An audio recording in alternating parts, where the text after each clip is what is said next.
for me we be aquaba ediba attention TV so filler ye concept social issues politics and entertainment and I may akosia sparkles me dey some more attention TV so ebusia ensem e koso a won sanka bia na se hunhu ya na won teye no and I me dey some more attention TV mesra ya de we ma me on subscribe ya subscribe na makodwo papa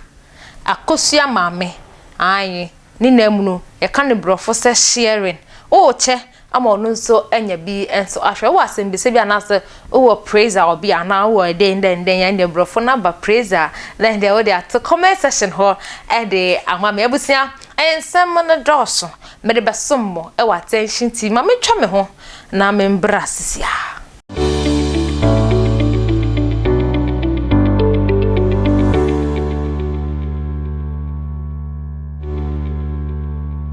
Abusnya me da se paye se wonya bread twa me ma me twa me ho e de baye me den stem no e be hehye so dia pa chotobo an university se yi na ye de na ya wo ye na wo so do de ba no afe na so ntu de fabra me bonite 0548302985 0548302985 na me fan sem no ensom de a ya akwantuo mu e won sem papa ye akwantuo mu nim setete no obi krat mi koton ne papa koko asase na nde ye de na tukwan so tukwan na enye plane otimi hyehye bibiase a obehu abrofofo ndidi wi a na nde ya to ato ho na onu so edina I said leftovers min street titi ya sem na make me story na make ebusia abrante bi e de ben akoshia Zion Felix mu ne koshia na visa Zion Felix de nim se we Ghana ni a wo fi hanu mu se abrante na se Ghana ni na sa abrante ni de Italy ana ote Zion Felix ana kotia tra na ai ne wo chirechire nsem le kwan ya wo de fa so ebe pie mu e wo Italy min cheche mu nchenti na busia yenkotie bra no ankasa e chirechire mu ne experience na ode eba no yenye plane mu no fa ye da bi yenkotie embra tisia ani Italy Ona a rescue team no yeden ewo Zion ye two ye be se 1 hour na nsuo shaase ye se ba un se balloon no ya na omo de fiber e na omo de to omo de balloon no to so na omo de se glue se yiwo na omo de aye atare na wa se ye nua na omo kan sisi nti medel no kwa na nonom ye de no de ya nuru ba bia e na nsuo shaase ye se ye den bam nti obia woro na tade because se wanye no saa ebamu ana eye ma se senke ti odi bonsuo no a bi wo medal na odi amane yete ano na wachi mu agu ayinum na saa se be ya nsuo no nye den enye mo Zion ye de saa na obi koto biscuit me na mete captain nche me na mikita compass no obi koto biscuit Zion ene ekobo captain no obufu captain no die kura ni bu anhye damfu e na okase o ade na wodi ade abo me wanti man ka sorry na kwa no he arabofo ye wicked chain nipa bia wasase so e na o hya ase se odidi na tem na ni nu otenchense nipa we na di ye nyina ye nkwanam enti ansa se wo hye na bufuo because ni bufu se ye nyina nsuo we yakaso osi an wo ya me de obi a ye be foro mo sechi ye no san se kan hye ne ho o ti ka be wom wo ye o de se kan be wom Zion asem bi say asem kas na message no ne easy o so hu so obi afansuo so a sikadro bia nya asasi so asa nipa no ntimi ni boni bia so nya asasi so asa nipa no ntimi ni I tell you enti oka sa no na ni nua no wote ne nchense me ma wo mfa wo mansa me ku me ho ahye opreko wa na oto ne ho to nsuo ebusia na metwa so dia ye wo Ghana mem ha say no nim se eba nyom to dia eya na anyom to fo bebra wagigi din wo Ghana hamunum say no won sheda end wo ho sa ye free bibi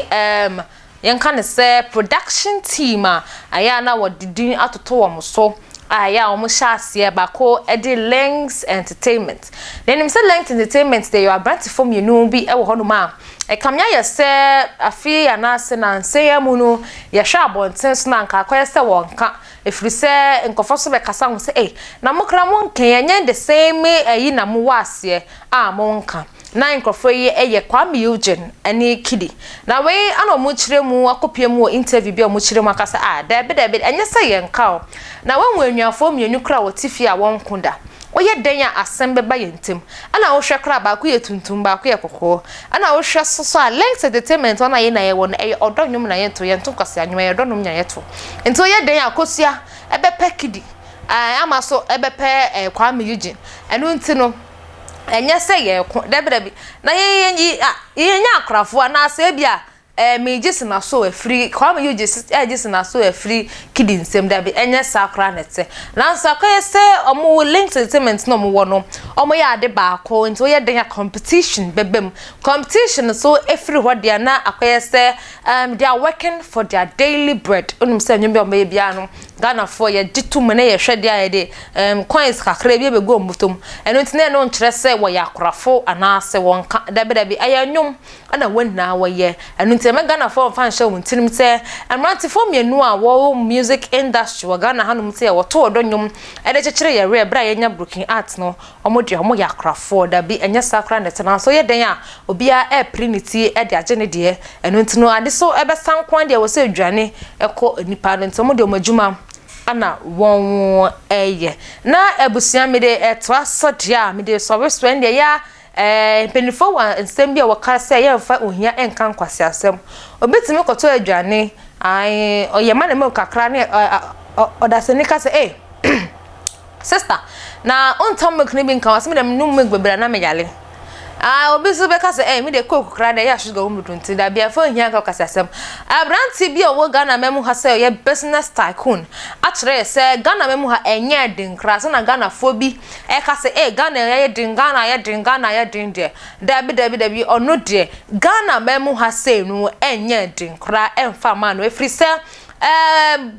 brantie yi oye business tycoon Ghana memu ha se ya no tena so wotumi a surprise na ye rate 2 cars aye kase cars no ne boy den papa epa ye de na ebusa me nkasa nche yenko hwe cars a ode a surprise Nigeria a ka che ne say you've made me a husband, you've made me a father, and you've done well on your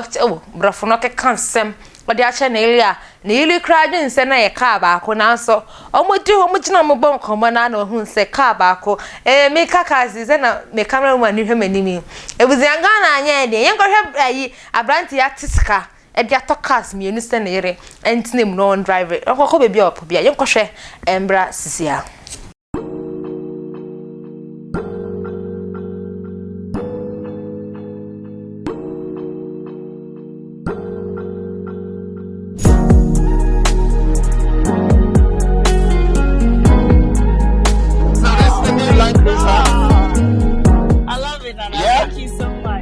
So for those people who think you just have a Land Cruiser, no, she has land too. So now she's gonna cruise on the land with the Land Cruiser. I appreciate you so much for all these years that, you know, you're giving me babies and you still have a flat tummy. And yeah, you've been a great wife. You made me a husband, you made me a father. It's only right that we share whatever we have together, you know. So I'll borrow the car sometimes though, because I kind of like it. Oh no! So okay, so there's the second one.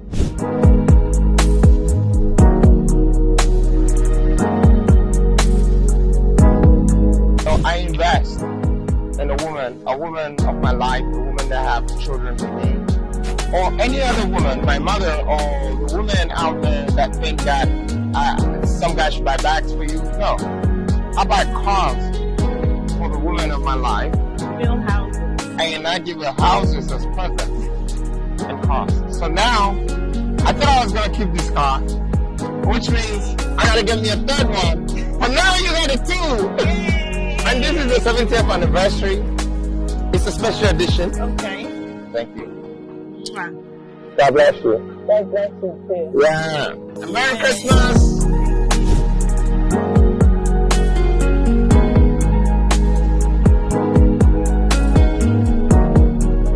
Abusia mejide se wankasa ohun cars no Land Cruiser ba ku fita ene ba kutuntuma abrantie business tycoon papa wa Ghana memu hase na chese Ghana memu hase no enya parliament fo nkwa na use cars ane bo adin individuals na chese Ghana hanma hu say no sa wojire hu din a onfo hia enkwa kasasem na wo de sika ebeka nyansasem e wa Ghana memu ahanomu se ebusia medase passe bra ne bra wonya bre ede hweme ewo fila so ewo attention TV medase pa mi kyerese nyankopɔ engusu entre wo shembra wo so o share fila ede emai na obi so ensa ede akabia busia medi ene akosia sparkles yema money hwa money keep watching attention TV.